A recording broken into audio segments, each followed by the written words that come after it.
dis les prises. Ça tourne. Hein? Je dis les prises. Ouais. L'une, B, prise 1.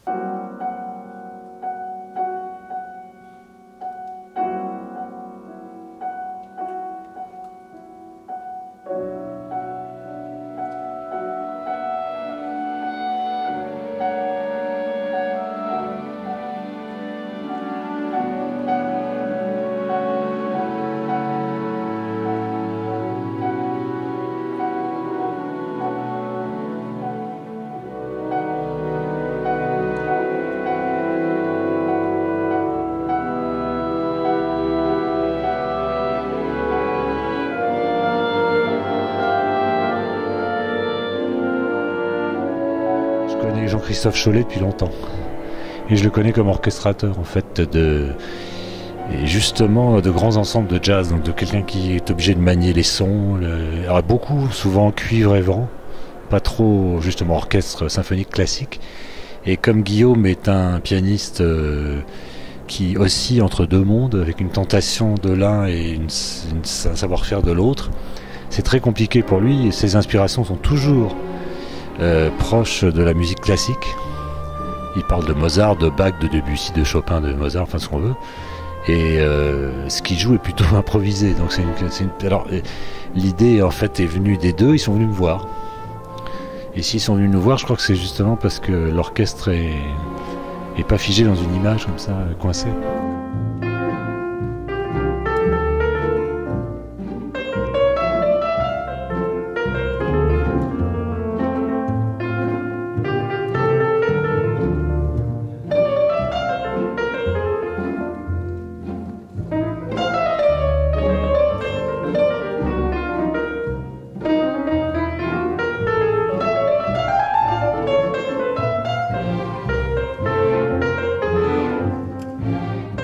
Ce qui a été pris chez Borges, c'est pas une histoire ou un thème textuellement, c'est plutôt un esprit, c'est plutôt une sorte de poésie dans les personnages, dans les situations, dans la manière de raconter une histoire.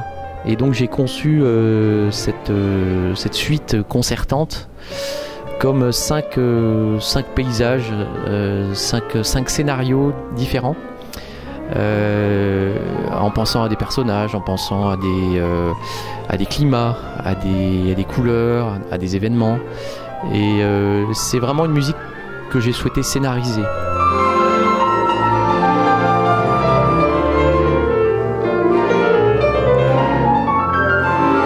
C'est la première fois qu'on fait ça avec Guillaume de Chassis, qui est un artiste qu'on suit depuis pas mal d'années maintenant, depuis presque 10 ans. On a fait 7 albums ensemble et il est clair que les albums qu'on a fait ensemble sont essentiellement dans le jazz, que ce soit en formule, soit en solo, soit en trio, soit en duo. Et là, c'est vraiment la première fois que Guillaume de Chassis s'aventure dans des terres un peu de musique classique. Et je dois dire que je suis fortement surpris sur le résultat.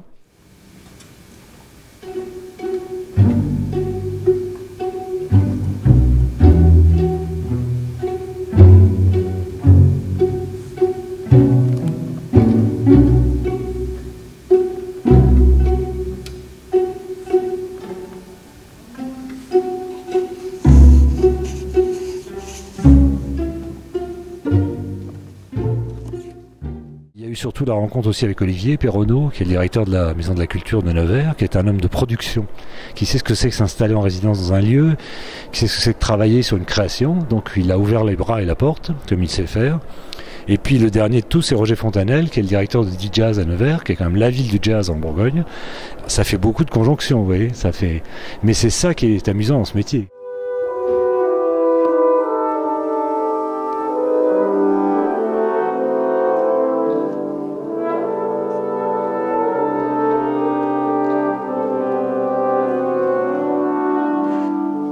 C'est une œuvre qui n'est pas un orchestre qui accompagne un pianiste. C'est ça le but. Ça a été ça le but dans la conception qu'en a voulu Guillaume et dans l'orchestration qu'il m'a demandé. Donc inévitablement, ce qui se passe, c'est que c'est une musique qui circule entre les pupitres. Le piano arrive à certains moments, mais il disparaît aussi. Et donc on laisse une place à l'orchestre.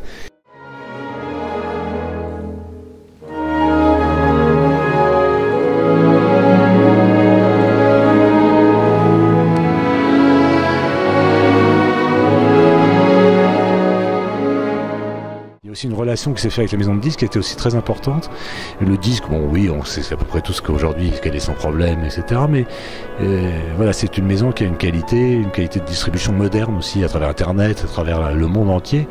Et c'est une sacrée chance pour nous d'avoir croisé autant de bonnes fées à la fois, quoi.